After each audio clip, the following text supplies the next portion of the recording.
这个小孩子是过来复诊的，他这次情况好了很多。我今天给他巩固一天，贴了一下肺腧，把里面的寒气给彻底去掉。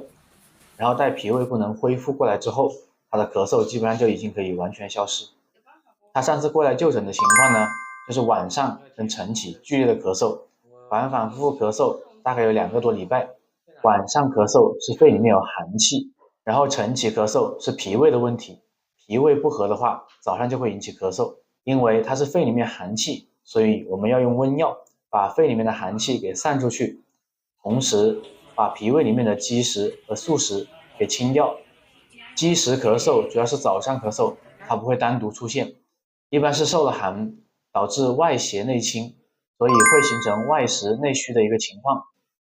对于治疗这种咳嗽，第一步我们要把外邪给去掉，就是把代表的寒邪给它发散出去。第二步就是把脾胃调整过来，他早上就不会咳嗽了。因为这个小孩子他妈妈说不喜欢吃药，小孩子吃药吃多了，打针打多了，会对脾胃的损伤比较大，会损伤肝肾功能。所以我建议他妈妈采用的是穴位贴敷治疗、中医外治疗法，通过皮肤去吸收药物的四气五味，其实跟吃中药的效果是一样的。吃中药也是通过肠胃去吸收药里面的四气五味，然后贴敷它是通过皮肤去吸收药里面的四气五味，通过经络达到病符，然后起到一个治疗性的作用。